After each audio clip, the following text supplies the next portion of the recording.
Hello everyone. Um, so just gonna try to speak out um, some of the actual ideas of what Tisha B'av is about. Um, I haven't done anything in a while, but if anyone gains from this, certainly be worthwhile. Um, so we know that people make a general mistake, big mistake, in Indian of Tisha B'av, which is that they believe that Tisha B'av is here so that we could be sad, and we're supposed to be sad on Tisha B'av because of a circumstance which occurred to the Jewish people. And that circumstance which occurred to the Jewish people is that the house of HaKadosh Baruch Hu, the Beis HaMikdash, was destroyed. So, just to be very clear, the general understanding of Tisha B'av is that Tisha B'av was a day in which a circumstance occurred. And when I say circumstance, I mean the reality of a specific thing happening in the world outside of us that occurred, meaning the event of the destruction of Beis occurred. And since that event occurred, we are meant to be sad. That is what people think, and we've mentioned this in the previous years or year that is could not be further from the truth of what Tisha B'av is about. Tisha B'av is bichlal not about sadness. It's bichlal not about the event of the Beis HaMikdash occurring. In fact, the destruction of the Beis HaMikdash is merely a symptom of the issue of Tisha B'av, and the problem of Tisha B'av starts long before the Beis HaMikdash was ever even built. So we're going to show the sources here, and we're going to try to speak out what the essence of the problem of Tisha B'av is, and how the Avelis, what does Avelis mean, and how does Avelis address the problem? So it says in the pasuk, so it says in the pasuk that in the first Tisha B'av of history, which was in the desert, the Jewish people accepted the lashon hara of the Meraglim, and because they accepted that lashon hara, they cried. So the Gemara in Tainus says, as you see here, Tainus Chatas Meralef, and he's going to go again. Amar Rabbi Yechanan, Oisalei Leitish Bechoya. Amar Baruch Hu Atem Bechizim Bechir Shachina, V'ani Kovei Lechem Bechir L'Deres. So essentially, what's happening is that, as opposed to people think that crying is what you're meant to do on Tisha B'av, it's the opposite. The reason that Tisha B'av is here in the first place is because of our crying. So, crying did not. We don't cry because the Beis Hamikdash was destroyed. The Beis Hamikdash was destroyed because we cried. It's actually the exact inverse. So, that being the case, that you can see over here, for the Gemara in Tainus. So, the question is though, what is the underlying problem? What is the problem with Tisha B'av? What does it mean that because we cried for Chinam, the Beis Hamikdash, the Beis Hamikdash was destroyed, because that's the first thing that happened at Tisha B'av, which was the cause of the destruction of the Beis Hamikdash. So let's, and I mean, just if you want me to prove that that's Mefurish over here in the Medrash, where it says, "Amakash Baruch Hu Atam Bechisim Bechir Shel Chidam Lefanai."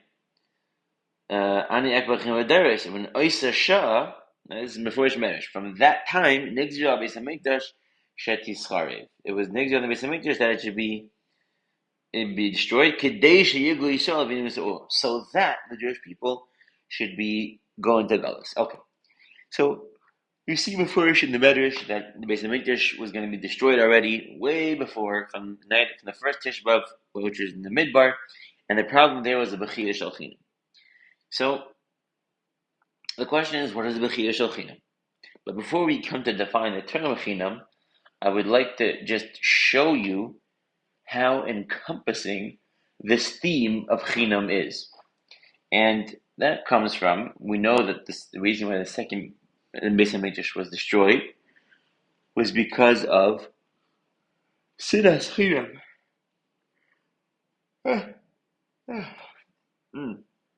The Talmud Yerushalmi says that the Jewish people in the second bias, like this, El Shayu'av and Asamaman, V'sonen Elu Elu Sinas Chinam. So it says that the reason why the second Beis Hamikdash was destroyed is because people loved money and they hated each other, a hate of Chinam. Now that's obviously not a coincidence that the original cause of the Churban bias, of both Churbani bias, was because of this concept of Chinam, of the Bechiyah Shel Chinam. And then, specifically the second bias, what caused the destruction was Sinas Chinam. And we know that the Gemara also says that the reason why Beis Hamikdash was destroyed was because of Lashon Hara. And we also know that in the desert, the thing that caused the crying for no reason was the acceptance of Lashon Hara.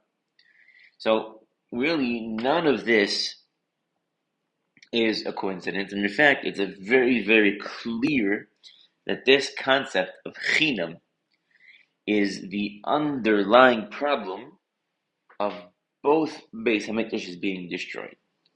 And it's clear that the exact same terminology of Sinas Chinam, referring to as the Siba of the destruction of the second Beis Hamikdash, and obviously the destruction of the second Beis Hamikdash was fair to say that it was much more of a destruction than the first, because of the fact that it's taking 2,000 years and more for that to be dealt with, the issue that destroyed the second Beis Hamikdash. Although one could argue that the quantity of difference between the first and second was bigger than perhaps the second to none, but I'm not sure if even that's true. But okay, side point. So the question is now, what does Chinam mean? So we have a Rashi, and the Rashi says, that, oh, very good. Rashi says that Zacharnu, how is that chronological? Okay, it says in the pasuk, Zacharnu es, and here we go. Zacharnu es hadaga asher achatem chinam. The Jewish people are complaining to Hashem, and they're stating that they remember that they ate the fish in Egypt for free. Chinam. Again, the key word that we're looking for. And Rashi tries to understand what this means. He says, "In Taimar shemitzuyim noslan dagim chinam." Say what? The Egyptians gave the Jewish people fish for free. And we're like the 7 nasan lachem. They're not even giving them straw to do their work for free. So in Tevin nasan chinam, dagim nasan chinam. So if they didn't give them straw, they certainly didn't give them fish. Ma'omer chinam min hamitzvos. So chinam means chinam min hamitzvos. Now we have to understand what that means. That means free from mitzvahs. So the Jewish people are essentially complaining. And by the way, it is no coincidence that the event of the Meraglim as we very well know, and you see that here in the Mishnah in Avos. Mishnah in Avos says that there were. Is it not here? Where is it? Okay, I thought it was here. But the Mishnah in Avos says, oh, here it is, yeah. Aser nisilas nisa avosinu es hamokom baruch hu. Midbar shneimar v'nesu es ze aser pa'amim. Below shamu bekoli. So the Meraglim was in fact the 10th test that the Jewish people tested God. And that 10th test was that which caused that Baruch Hu essentially didn't give them another chance, because it was the 10th time they tested him. And in fact, one of those tests is Kivras Hatava. And the place where they said they got the fish for free, that was when they were complaining in Kivras Hatava. So in fact, that very complaint was also part of the Siba that they were killed in the desert and they didn't go into Eretz Yisrael on the night of Tisha B'av, and therefore clearly you see that complaint contributed towards the result of the Beis HaMikdash being destroyed, because it caused them not to go in, and since they didn't go in, the Beis HaMikdash was destroyed. Okay. The question is, so now let's go back and attempt to define this. What is it that the Torah and the mitzvahs do for us as Jewish people? Well, we know what they do, because Chazal say that the world is separated into three periods of 2,000 years each, and the first 2,000 were those of Tov Avo, and the second 2,000 were those of Torah, and the last 2,000 were those of Mashiach. Now, all the Mefarshim speak out, probably even in the Gemara itself, that until the Torah came along, the world was held up with kindness, with the midah of chesed. God was kind, and since in his kindness, he sustained the existence of the world. But in fact, the world was not earned. Existence itself was left unearned for the first 2,000 years of its existence, and only when Torah came along and the Jewish people accepted upon themselves the yoke of Malchus Shamayim did the world earn its existence. And that is brought out by the famous Chazal, which says that the world was shaking, Kaviyachol, until the Vav Sivan, when the Jewish people accepted the Torah, and then it was solidified. More in Shabbos. So, if we can understand, if that's what Torah did, which is that it made it such that now the acceptance of that Torah and doing of those mitzvos is the reality of the earning, the justification of existence, meaning of God creating this existence for us and giving us everything that he gives us, then a act of consumption or a life of consumption, a life period without mitzvos is in fact a life of taking for free, chinam, which means for free. That's what it is. So now, when the Jewish people said that we ate for free, what were they complaining about? Well, what they're complaining about is that in the relationship with HaKadosh Baruch Hu throughout the desert, HaKadosh Baruch Hu started giving them mitzvos within that which they were receiving. So the man had certain mitzvos to do it. You can't leave it over. You don't go out on Shabbos. You don't. And the Jewish people were complaining that they used to be able to consume and get from the world for free without having to do any mitzvos to justify their existence and the consumption that they were consuming. That's what they were complaining about. And this chinam is the same shorish of chinam that is the evil that caused the bechia shel chinam. And now we're going to explain what that means. Bechia shel chinam means the following thing. Let's look at it from the vantage point of the testing of HaKadosh Baruch Hu. We know that, what does it mean when HaKadosh Baruch Hu tested Avraham Avinu? When HaKadosh Baruch Hu tests us? What it means is like this. A person exists on two levels. He exists on a level in his current state that he is complete, and then he exists on a level of potential. Growth means that you a person takes the potential that he has and he actualizes more and more and more of it. So he's becoming the complete version of himself more and more and more as he grows. When HaKadosh Baruch Hu tests a person, that means that HaKadosh Baruch Hu is bringing out the potential that exists, and he is taking that from potential and making it into reality, into actualization. So Avram Avinu is capable of shechting Yitzchak, and that was his potential, but he didn't. It wasn't part of what he was because he didn't actually do it, or he wasn't willing to do it. And when HaKadosh Baruch Hu tested him, and he stood the test and he passed, what happened was that now that potential, that righteousness that was within Avram Avinu became the reality of what he was. It wasn't simply his potential, it was his essence. It became part of the being that he was. And that is the point of a test between God and a person, or God and his fellow man, perhaps. But when we talk about God, since God is the definition of reality, that means that God on no level exists in potential. Rather, he is everything that is good and complete already.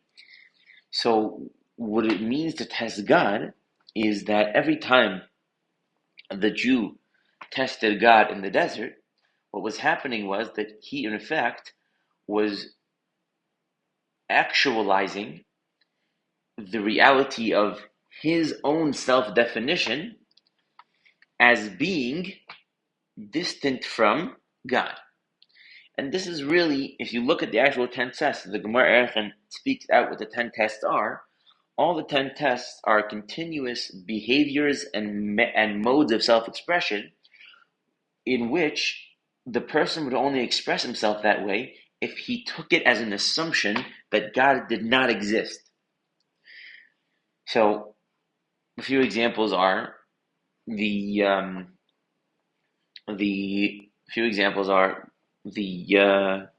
by the Yam, when the Jewish people said, "How can you take us out to kill us?" Why were they saying that? Why were they complaining that they were about to die? Because they assumed that God didn't exist and he wouldn't save them. And when they came out of the ocean, the Gemara says they also tested God again, meaning that they said, just like we're coming out, the Egyptians are also coming out. They weren't drowned. When we say they said that, they complained it, it wasn't a theoretical taina. That's how they expressed themselves. That's what they said. Which means that they also, again, assumed that God didn't exist and he wasn't going to save them. And really, they weren't saved now. Even after the miracle happened, they said that. And further, every time with the food, more and more things, they kept on expressing themselves as if God did not exist.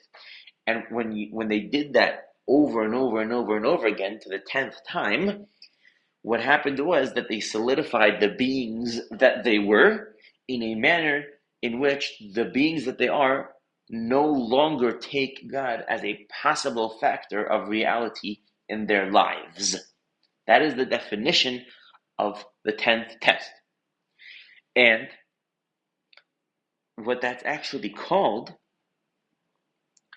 is sinna. And this is my father pointing this out. And it's an amazing point, which is that in fact, the first sinas chinam in the Torah is also on the first night of Tisha B'Av in the desert. Because what did they say? They said, Vatiraganu v'alechem. Vatiraganu means they said Lashon Hara in their tents. Vatomeru, and they said, Besinas Hashem osanu, hotzianu me'eretz Mitzrayim. God took us, in God's hate for us, he took us out of Mitzrayim. So now,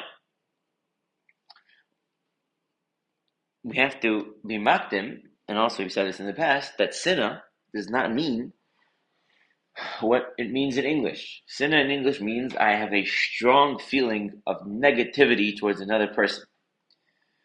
In Hebrew, that would be an oyev, an enemy. That means you feel negatively, strongly about that person. However, sinna does not mean that you feel strongly negative about that person. It means that at first, but the actual point when it turns into sinna means that you, in fact, have deleted that person from your reality. You no longer view him as existing. as far as you're concerned. Which is why when the Torah says, "Lo sisna esachicha bil vavecha," cannot hate your brother in your heart. The point in which you're over that isser is when you do not speak to your fellow Jew after having a problem with him. You decide to not speak to him for 3 straight days. Once you don't speak to him for 3 straight days because you decided that you have an issue with him, that's when you're over the isser lo sisna esachicha bil vavecha. And that, because the lack of speech for 3 days shows a complete disregard for the reality of your fellow Jew. And therefore, the definition of sinna in Jewish lexicon does not mean a strong negative emotion towards someone, but rather it means the reality of utter and complete indifference towards that individual, which means he doesn't exist as far as you're concerned. And based on our definition of what the 10 tests were, it actually makes perfect sense and aligns perfectly. Once the Jewish people tested God 10 times, which we explained means that they solidified the reality of their definition as being that God has no possible factor in it, which is the definition of testing the 10th time, therefore they automatically, the result of that is that God hates them, meaning that God is totally and utterly indifferent towards what happens to them. And therefore, they're going to be killed by these people in Eretz Yisrael. So the reality of chinam is the experience and the taking from the world, whether physically or emotionally, for free, which means without doing work, without earning it. Okay, so now how does that line up here? So essentially what that means is that, and the shorish of it is in Lashon Hara.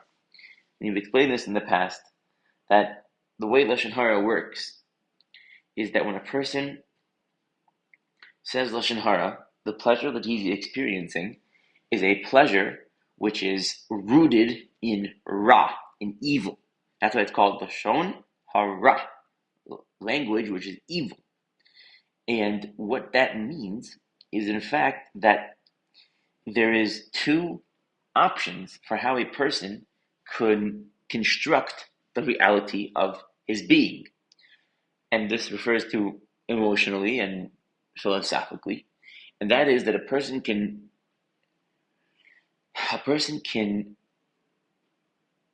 work on himself and work on doing things that are constructive for the world around him and for the people around him.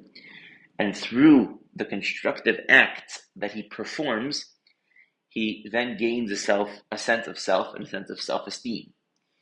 And that is the healthy and correct way that a Ben Torah should gain a sense of self, by contributing to the world around him, by adding wisdom, by adding learning, by adding tzedakah, by doing mitzvot.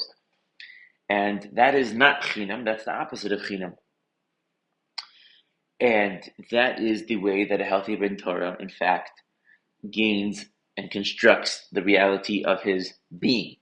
However, Lashon Hara means it's rooted in chinam, and Lashon Hara means that a person, in fact, is getting and he is building the reality of his self-being not from a constructive aspect, but rather from a destructive aspect, which means that the fact of putting someone else down by saying something which is a gnus to his chaver is now fueling the sense of reality that he has, which is the pleasure that one gets when doing Lashon Hara. And the yesod of the negativity of this is that if a person is going to gain a sense of self, and that sense of self is going to be free, the only way that that could be done is at the expense of another being. And that works through the mechanism of Ra, which means breakdown and negativity in regards to the other person and the world around him in general. So that is the yesod. The Lashon Hara is the automatic result of chinam. because china means gaining self for free, and if it's for free, then it has to come at the expense of someone else.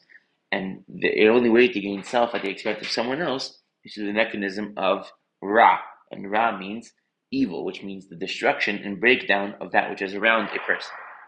And therefore, Chazal say in the Gemara in Erechid that a person who gains self from the destruction of those that are around him, that self has no ability to relate to anything. Which means that when you relate to someone, what you're essentially doing is you are coming out of the world as you see it, and you're looking at it from the perspective of that person that you're trying to relate to.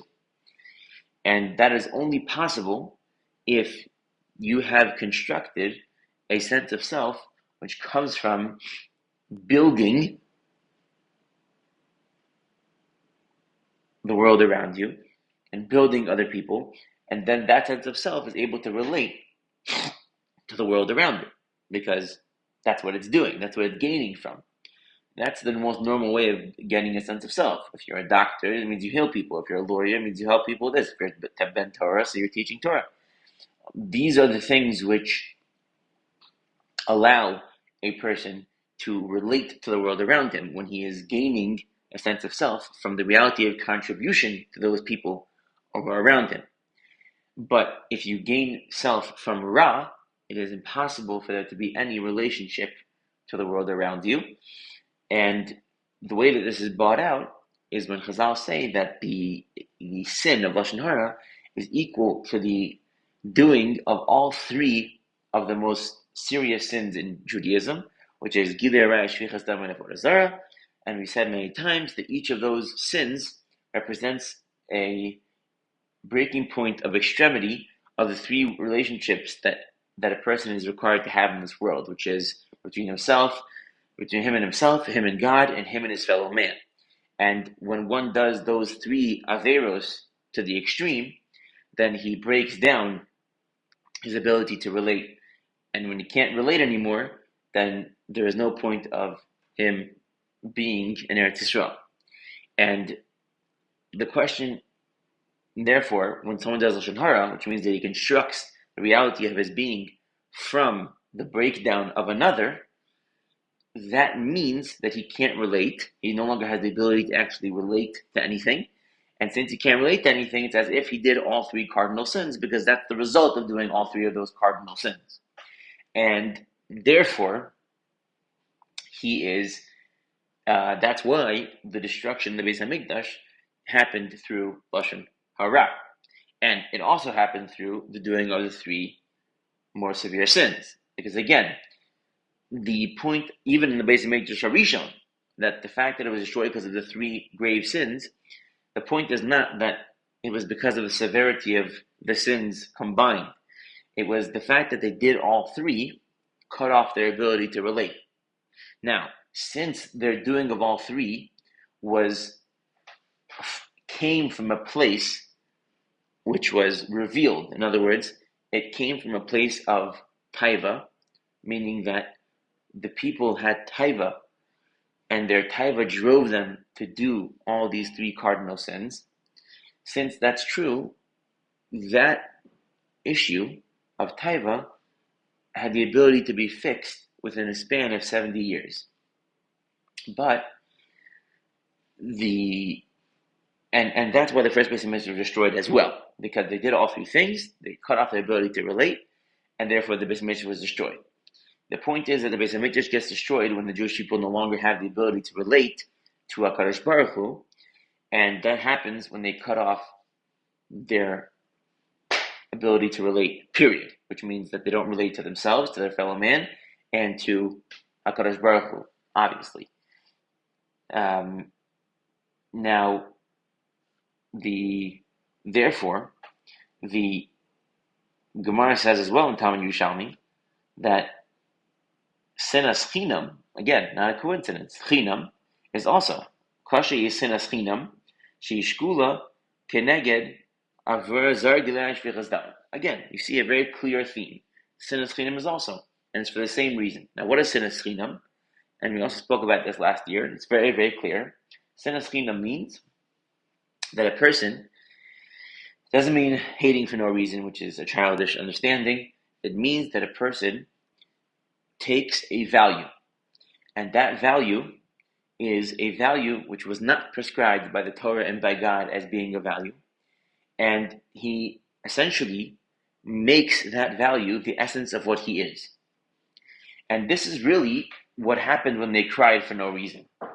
When they cried for no reason, what happened was that they took a reality, which means, let's just say, the reality that was presented by the Lashon Hara, which is that Eretz Yisrael was an Eretz Achelos Yashveh. It was a horrible land. And they internalized that reality to the point that it became what they were. And the way you know that something became what you were and has reached the most inner part of who you are is because the person cried about it. So since they cried about it, that must be that's really what they are. That's really what they believe. It's 100% the way that they express themselves. And therefore, what happened was that what's really happening in the Bechir Shel Chinam is exactly what we said. The Jewish people are internalizing a reality which is the exact opposite of God, and therefore that is the ultimate distance that one gets in God when he makes non-reality reality.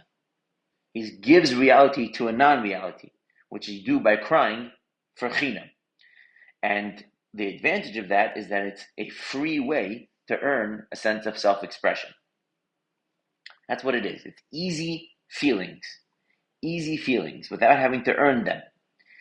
And the Yesod by Sinas Chinam is that as well, which is that we do, and we all do this, we take things which are fake, and they're certainly fake compared to the actual value that we're meant to have, and we embrace those things as the realities of what we are, and we then look at other Jews that are not the same as the value that we have adopted, and we exclude them, and we become totally indifferent to them as if they don't exist. And I don't care what it is, it doesn't matter what it is. It doesn't matter if it's a black hat and a white shirt, it doesn't matter if it's frumkeit, yeshivishness, Zionism, all of these things don't matter. The Torah says, which means that you have to love a Jew because he's a Jew, which means the value that you're meant to be embracing is the very fact that the person is Jewish, and that gives you an obligation to love him. Unless there are very, very far cases where it doesn't apply anymore.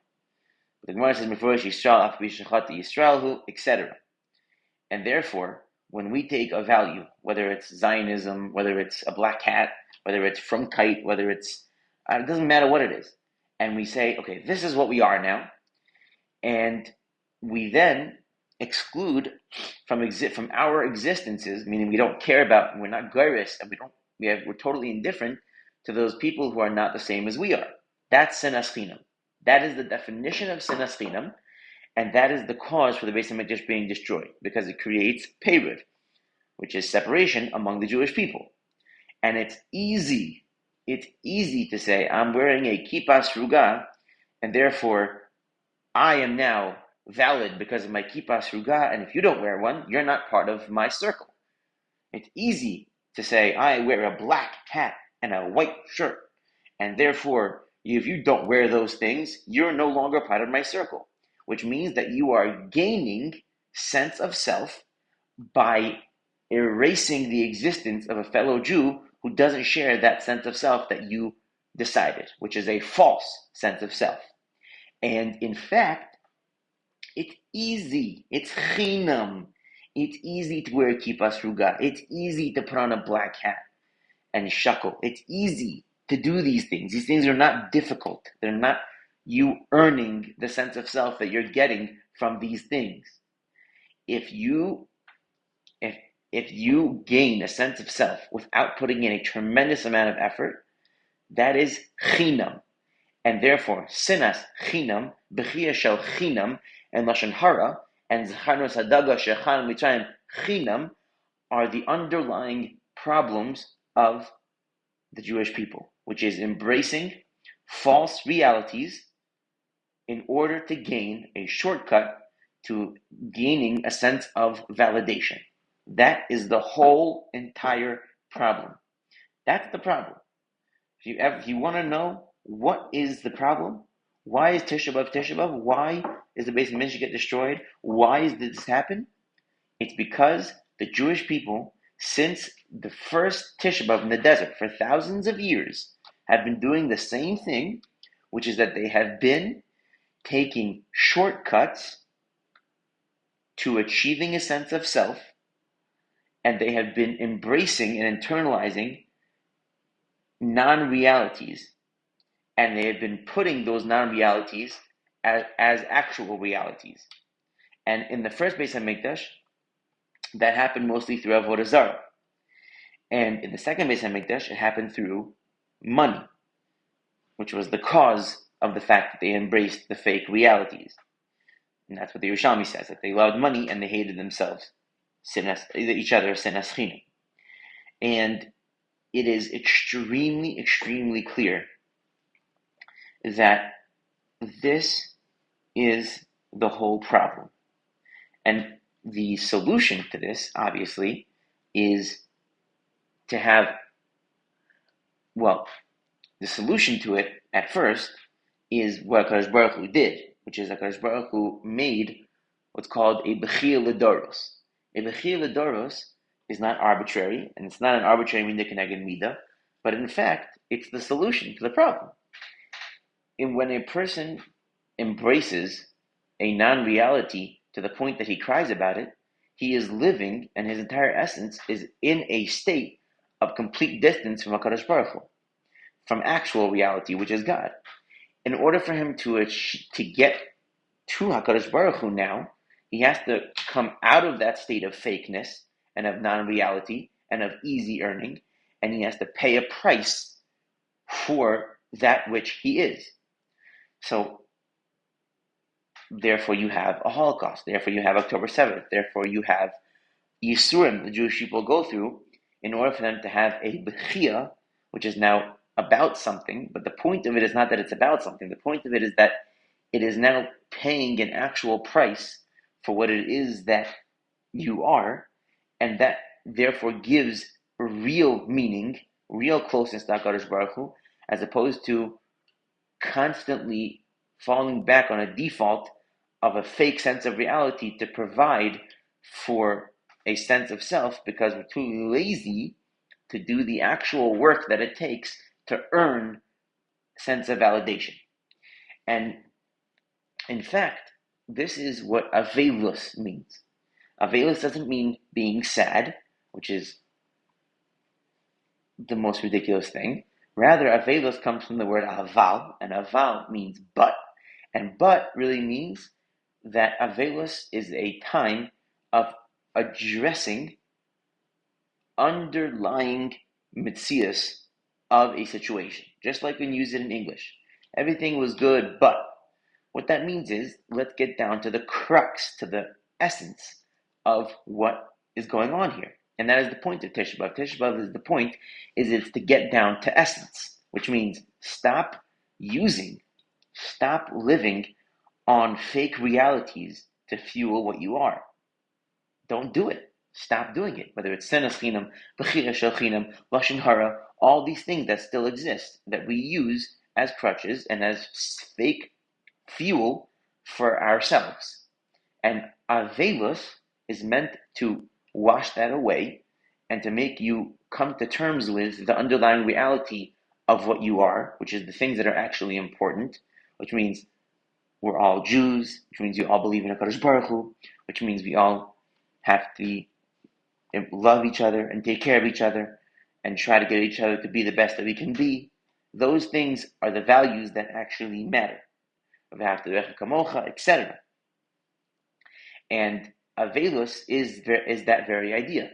And in fact, the event of the Beis Hamikdash being destroyed was not at all a expression of a Kadosh Baruch Hu of dislike or non-love of the Jewish people. And not only is it not an expression of dislike or non-love, it's in fact the exact opposite. Tisha B'Av is actually the day that HaKadosh Baruch Hu expresses his love for us the most.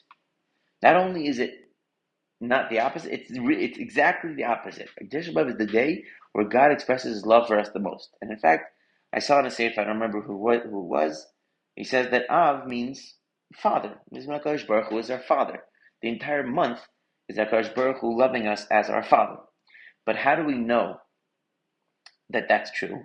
Because it's a famous Gemara in Gittin. The Gemara in Gittin says that in the Kodesh HaKadoshim, which is the holiest place in the Beis HaMikdash, there was two kruvim, and they were in the shape of a male and a female. And the Gemara says that throughout the history of the Jewish people, the positions of the kruvim would in fact be a sign to the state of HaKadosh Baruch Hu's emotional happiness with us. So let's imagine over here that this is the Aron, and you have Kruv 1 facing this way, and you have Kruv 2 facing this way. So the Gemara says that if the Jewish people were doing the will of God, then the Aron would look like this. The Kruvs would be facing each other. And the Gemara says when the Jewish people were not doing the will of God, each of the Kruvim, there would be a nace, and they would actually turn around. So it would look, instead of look like this, it would look like this. The Kruvim would be facing this way, out. And that's to show that HaKadosh Baruch Hu was upset with us. And the Gemara says that in the time of the Beis HaMikdash, in the day that it was destroyed, the Romans came in and they found the Kruvim, and the position of the Kruvim was like this. They were wrapped in each other, and they were hugging each other. And therefore, what you see is actually very clear. The act of the Churban Beis HaMikdash is in fact the expression of God's most underlying love for the Jewish people, which, if you think about it, is mukhrach, and it has to be that way, because the only reason that God would wrought such destruction upon the Jewish people. You look at Gemara in Tainus, Gittin talks about there was something like 60 million Jews that were killed overall. Something like 600,000 times 600,000. I mean, unreal numbers of Jews that lived, that were all murdered. And the stories that the Gemara tells in Gittin about the Churban Bayis, the extent of the destruction is only possible if God actually cared very deeply about us. Because as we know, Chosech Shepto Sone Beno, anytime that a person actually cares about someone, when they're not doing the right thing, then that the person who cares about them will rebuke them and punish them, because that's what's best for them. And in fact, if Jewish people sinned and God wouldn't wipe out the Beis HaMikdash and wouldn't kill them, that would be God not caring about us whatsoever. And that would be God abandoning us even more, or not even, that would actually be abandonment. If God didn't wipe out the Beis HaMikdash, that would be abandonment. And the fact that he did wipe out the Beis HaMikdash is a sign of his love, as is very clear. So, in any case, the tachlis of this is that the main point of this whole thing is that if a person needs to find the areas of their life in which they are gaining a sense of self for free, and they need to begin uprooting that, whether that's embracing a certain lifestyle, and that lifestyle is now the exclusion of people who are not embracing that lifestyle, whether that's lashon hara, whether that's just a person living and gaining a sense of reality from things which are fake, non-realities, whether that's sports, whether it's whatever, it doesn't matter. A person is gaining a sense of self-expression from things which are in fact fake and are easy 1, 2, 3 fixes to a sense of feeling good. That is chinam, and that is the yesod of the problem of Tisha B'Av, which needs to be uprooted.